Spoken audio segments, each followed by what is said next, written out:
Para sa dugang nga balita, sa Bacolod City, kag pila ka lugar sa Western Visayas, mangin kaupod ta si Adrian Prieto. Si Adrian? Madamong kini salamat, Jers, mga kapuso. World-class performances sa Mascara Festival 2024. Lauman, sunod pa sa Bacolod City LGU, bisan, 7 na lang kabarangay contingents ang magapasakop sa ginakalang Kaganya Street and Arena Dance Competition. Yaring balita nga itong gintutukan. 16 ka mga barangay contingents ang nagpasakop sa Mascara Festival 2022. Sa nagligan niya tuig, napulo ang nagpasundayag sa kompetisyon.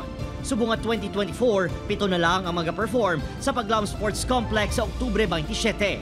Kasubong sang smiling mask nga simbolo sa paglaom kag pagsanyaw sa City of Smiles. Positibong Bacolod City LGU nga sa tema nga Sapphire Celebration.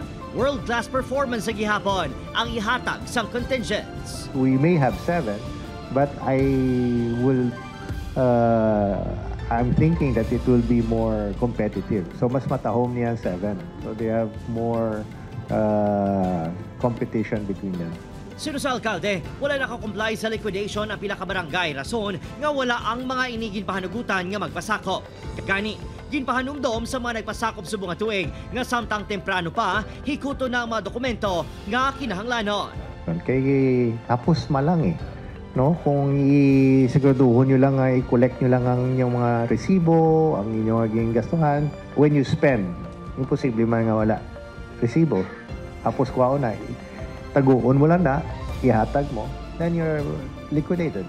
700,000 pesos ang nabaton sa kada contingent.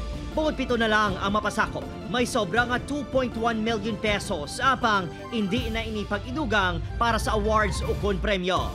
May pila naman ka choreographer nga nagdesisyon nga magsaylo sa iban nga barangay. Yes, ang assignment is sa barangay, tapos ginapalo up sang city. Siguro it's a connection between the barangay and the city. Ang Barangay Tangub nga isa sa mga wala nakapasakop aminado nga nabudlayan sa pagliquidate kag pagtipon sang mga resibo apang mga papeles ila naman kuno natugyan sa foundation. Disyon tapos itong liquidate na to.